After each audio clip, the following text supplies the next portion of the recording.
kita semua, para mahasiswa. Kita ketemu lagi dalam perkuliahan pedagogik transformatif.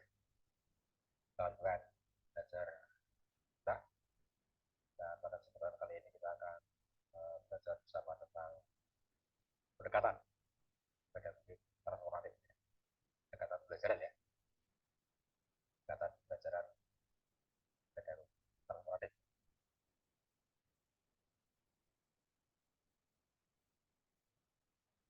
Nah, ini materi kita.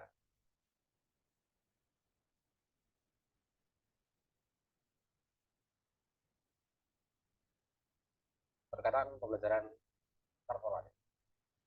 Transformatif learning. Transformatif learning approach.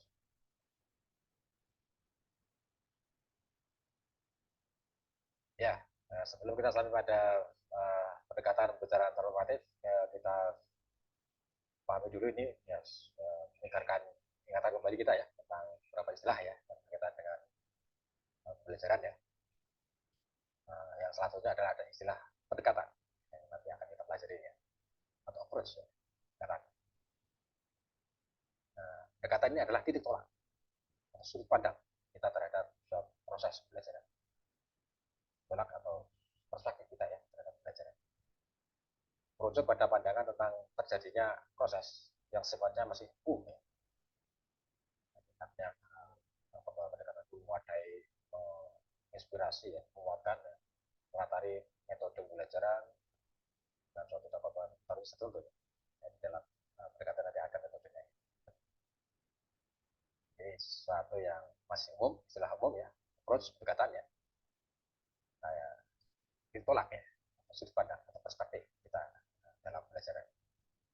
Ya ini kira-kira seperti ada sebuah pada waktu melakukan PDKT ya, pendekatan kepada si dia ya. Jadi titik tolaknya atau perspektifnya itu bagaimana nih? Berangkat dari mana? Titik tolaknya dari mana? Mau melakukan PDKT, pendekatan ke si dia, dari mana titik tolaknya? Apa langsung ke si dianya?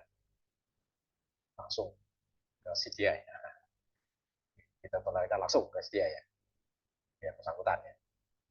Atau mungkin berangkatnya atau titik tolaknya dari orang tua misalnya, orang tuanya ya.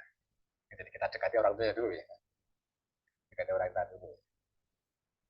Kemudian saudara-saudaranya ya, kakaknya atau adiknya ya, melakukan pendekatan dengan titik tolak pihak-pihak itu. Misalnya titik tolaknya titik berangkatnya dari orang tua ya, atau mengatakan ke orang tua dulu ya, ayahnya misalnya, karena ayahnya ini dikenal sebagai pemain catur yang ulung misalnya, di desa itu misalnya, di kampung itu ya, dan itu ya, maka ya mendekati si dia melalui orang tuanya dengan ya mengajak main catur ayahnya ya, karena ya, itu hobinya ya, dan itu biasa efektif ya dengan cara itu ya, satu main catur satu ngobrol sana kemari ya, pada akhirnya intinya adalah pendekatan ke si dia. Nah, atau mungkin ke saudaranya ya, atau kakaknya misalnya, kakaknya laki-laki ya, dia main bola ya, laki-laki dekat dia melalui saudaranya ini, atau kakaknya yang bisa main bola. Ada juga ya ikut bermain ya, atau mengajak bermain bola ya, terlibat dalam bermain sepak bola ya, yang di situ ada kakaknya dia ya, juga sebagai sebuah pendekatan ya. Nah, atau barangkali adiknya ada yang masih kecil ini ya, masih suka dengan sesuatu ya, misalnya lakukan pendekatan melalui adiknya ya, adik kasih dia ya. Dengan apa mainan atau apa gitu ya, ya ya melakukan pendekatan itu ya, tapi melalui titik tolaknya adalah dari adiknya misalnya. Itulah ya kira-kira deskripsi sederhana ya pendekatan ya, titik tolak ya, berangkat ya dalam pembelajaran. Nah dari sisi pendekatannya ya, dari sisi approach ini, belajar itu bisa dibagi menjadi dua jenis ya. Jadi sudah sangat terkenal sebenarnya ya. Itu pendekatan pembelajaran yang berusaha pada siswanya. atau student center approach, ya kan, pusat pada siswa. Titik tolaknya berarti siswa, berangkatnya dari siswa. Belajar itu titik tolaknya adalah dari siswa, pusat pada siswa. Titik berangkatnya dari siswa. Dan yang kedua adalah pendekatan pembelajaran yang berpusat pada guru. Dan super coach. Titik berangkatnya adalah dari guru. Guru lah yang menjadi titik tolaknya ya. Dari guru dulu ya. Kalau tadi dari siswa dulu ya. Pusat pada siswa. Jadi pusat pada guru. Artinya kalau student center approach berarti yang dominan dalam belajar itu siswa. Atau yang kedua ini yang teacher berarti yang dominan dalam belajar adalah guru. Itu pendekatan ya antara pada siswa dan siswa pada guru.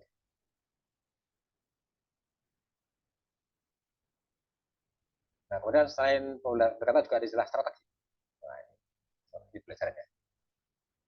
Inilah kegiatan pembelajaran yang harus dikerjakan guru dan siswa agar tujuan pembelajaran dapat tercapai secara efektif dan efisien. Ini masih dalam bentuk kebersamaan, masih bersifat konsep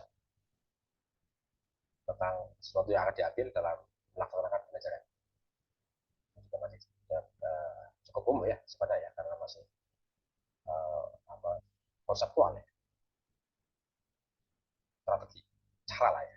Beda cara tapi masih berupa umum.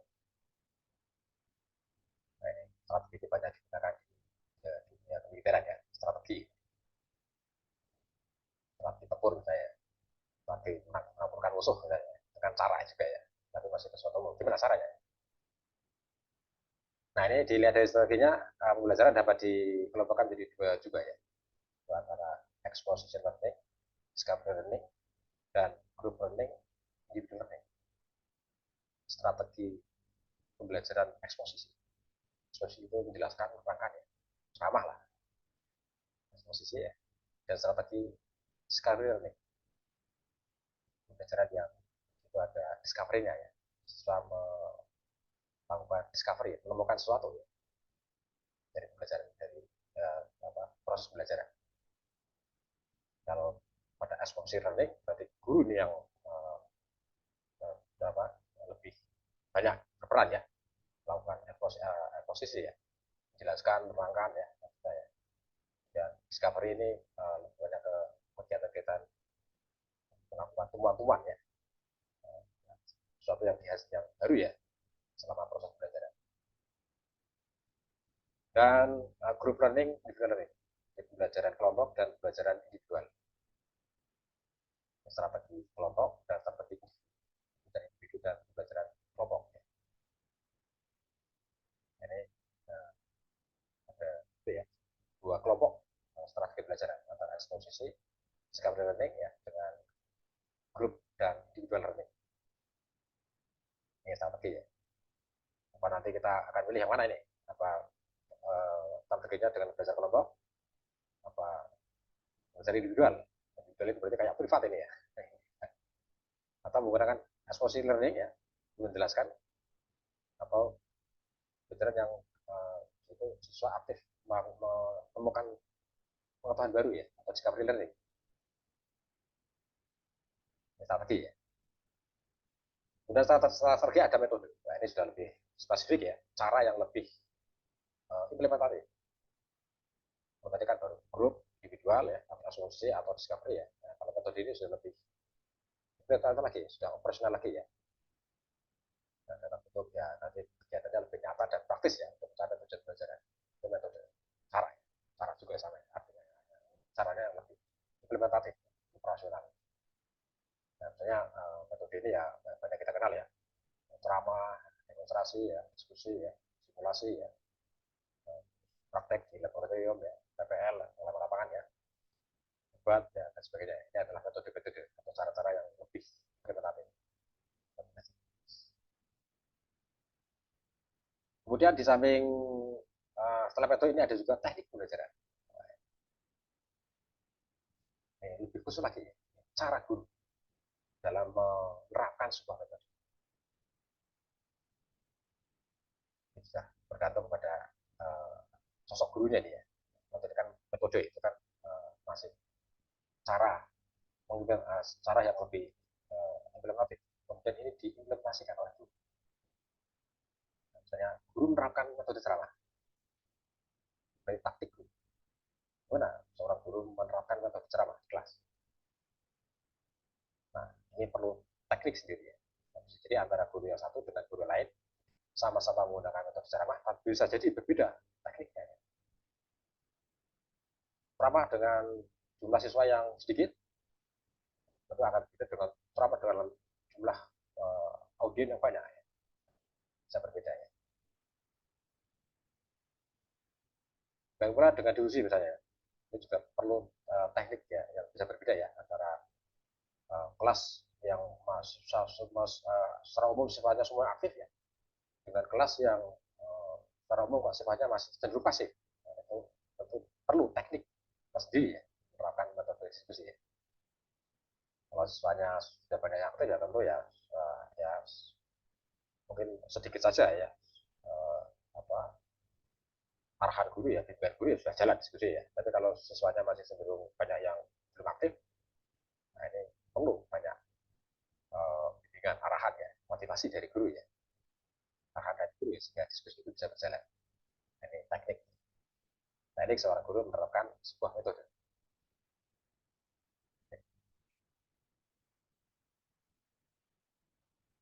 Nah, kemudian setelah teknik ada taktik. Wah, taktik pembelajaran. Yang teknik tadi cara guru menerapkan sebuah metode pembelajaran ini adalah gaya guru. Nah, taktik pembelajaran adalah gaya guru menerapkan sebuah pembelajaran, menerapkan sebuah metode. Ini sangat dipengaruhi oleh faktor individual seorang guru ya. Ini. Nah, antara guru yang satu dengan guru yang lain bisa saja berbeda gayanya ya ketika menerapkan sebuah metode. Misalnya para guru sama-sama menerapkan metode ceramah. Tapi jadi gayanya berbeda antara guru yang satu dan guru yang lain ketika berceramah ya. Ini karena ya, faktor individual guru itu ya, sosok guru itu ya, ketika membawakan metode ceramah ini. Mungkin guru yang satu punya selera humor yang tinggi, sehingga ketika ceramah dia banyak menyelipkan humor-humor ya. Itu akan berbeda dengan guru mungkin yang kurang selera humornya ya, yang ketika ceramah sudah ya uh, tidak diselingi oleh humor dengan humor karena ini gaya ya. Style guru ketika membawakan sebuah metode. Nah, sehingga dari ini nanti akan kelihatan ya kekhasan dan keunikan ya setiap guru ketika dia membawakan sebuah metode dan gayanya yang yaitu sifat individual tadi ya. Ini, ya di sini ada unsur seni ya, seni ya. Ya kalau menggunakan metode ceramah, seni berceramah ya, ceramah sekaligus sebuah ilmu tentang metode ceramah dan juga bagaimana membawakannya ya dengan sebuah seni, gaya, style berceramah. Nah itu topik ya, apa gaya. Nah semua istilah tadi ya, dari mulai pendekatan, strategi, metode, teknik, dan taktik ya. Ini kalau kita gabung jadi satu, kita padukan jadi satu, itu akan menjadi sebuah model pembelajaran. Model pembelajaran. Sebuah bentuk pembelajaran yang tergambar dari awal sampai akhir ya, yang disajikan secara khas oleh guru. Ya, bingkai lah, bingkai dari sebuah harapan pendekatan ya, metode dan teknik pembelajaran. Semuanya kita uh, padukan itu semua ya. Jadi mulai strat pendekatan sampai taktik itu semua disebut dengan model pembelajaran. Ya pola lah ya kalau dalam istilah pola ya pola pembelajaran lah ya. Pola itu kan gambaran besar ya yang di dalamnya terdapat unsur-unsurnya ya. Ada pendekatannya, apa yang digunakan, ya, strateginya apa, metode yang dipakai apa ya, bagaimana teknik menerapkan metode itu ya, dan bagaimana gaya guru ya menerapkan metode itu ya. Itu semua adalah model ya. Nah, sehingga kalau kita gambarkan dalam sebuah bagan begini ya, lah yang sering disebut dengan model pembelajaran. Jadi pendekatan, strategi, metode, teknik ya, dan taktik ya. Ini adalah semua adalah model pembelajaran.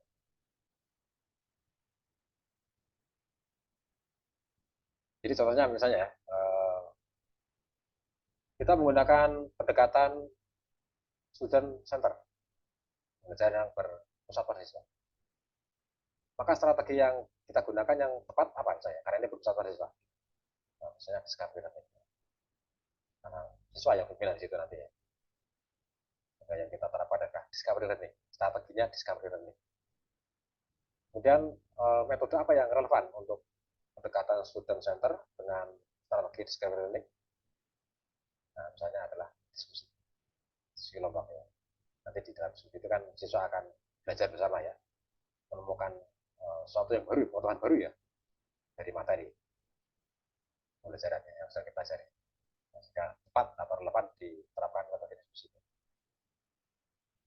Nah, dan bagaimana tekniknya guru menerapkan diskusi itu ya?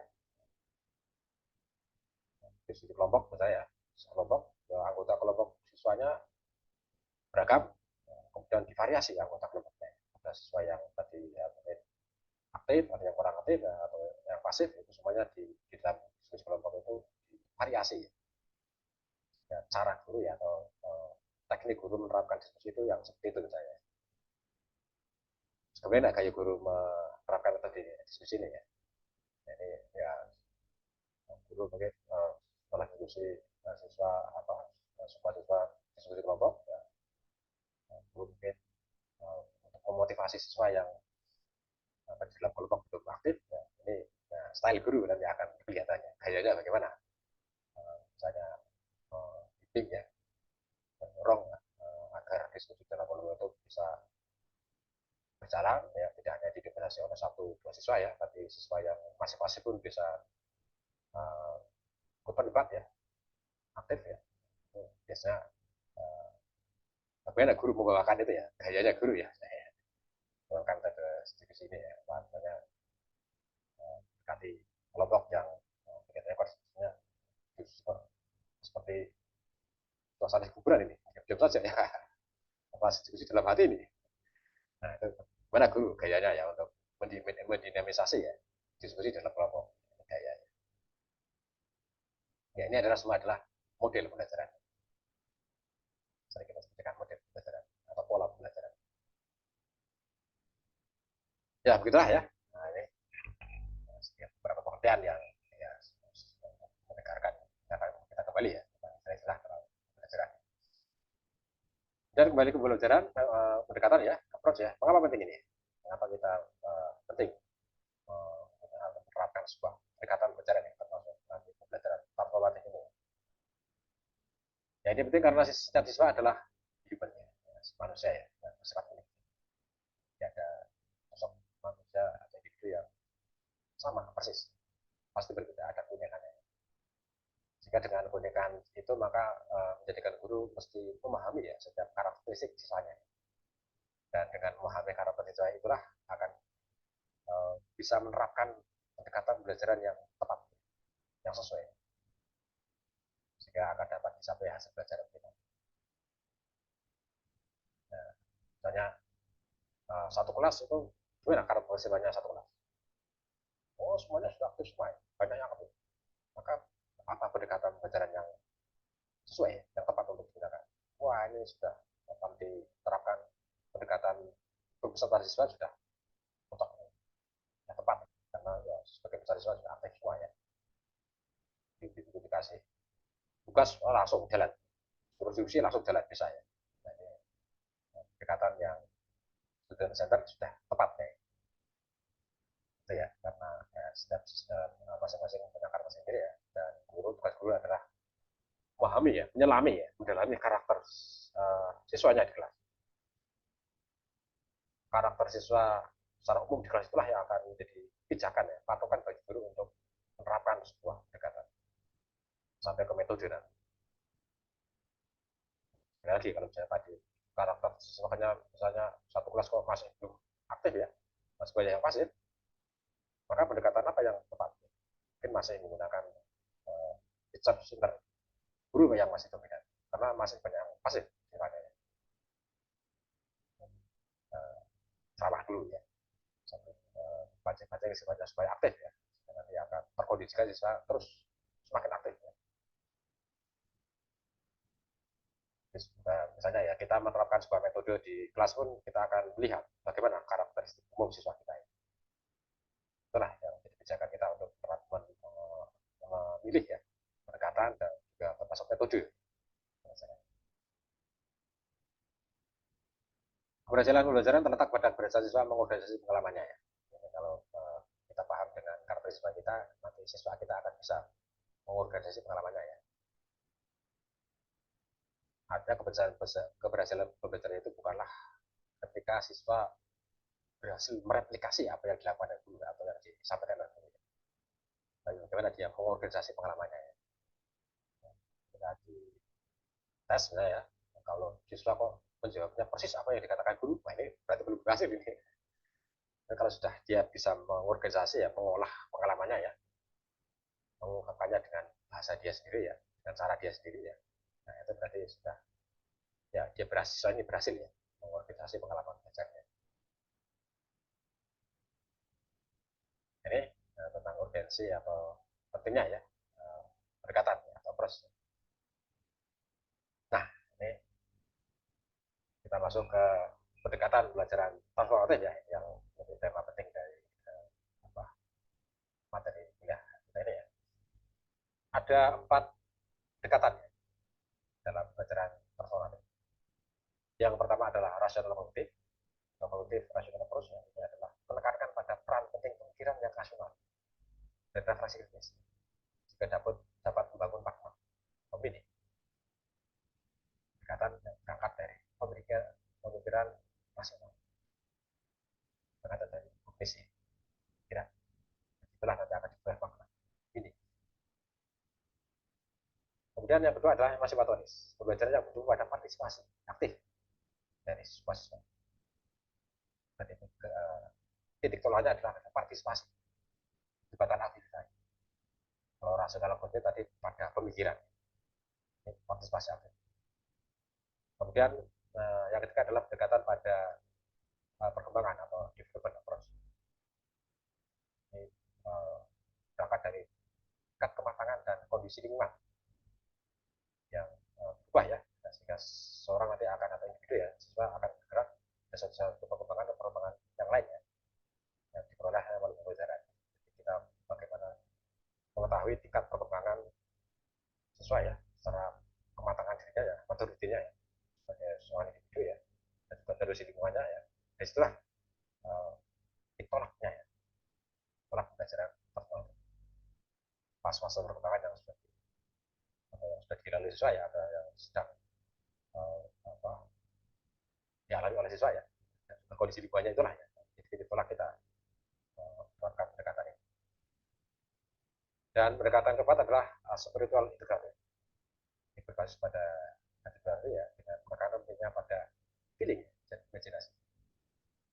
Pengetahuan diperoleh melalui simbol-simbol sehingga transformasi terjadi lebih sebagai proses ekstra rasional. Dan dengan yang tadi ya, berangkat dari tolak dari sesuatu yang rasional, ya. Tapi ini dari ekstra rasional, simbol-simbol yang mencakup integrasi dari berbagai aspek jiwa atau sah sebagai jiwa dan rohani. Berangkat dari adalah dari sesuatu yang uh, di atas rasio, tidak sekedar rasional, tapi di atas rasio yang seperti jiwa ya, jiwaan, yang spiritual ya. Ya ini beberapa pendekatan ya yang gunakan ya dalam pendekatan pembelajaran formatif. Semuanya ini bisa digunakan ya, tergantung nanti tepat atau sesuai tidak ya kita gunakan ya. Mana kira-kira yang tepat dari keempat pendekatan ini. Ya sama dengan tadi ya, ya pendekatan seramu ya, antara peserta dan siswa dengan metode guru, mana yang lebih tepat ya, mana yang tepat dengan kondisi ya, dengan karakteristik siswa. Ya, begitulah pada saya ya, tentang pendekatan pembelajaran formatif ya. Terima kasih ya atas Aceh.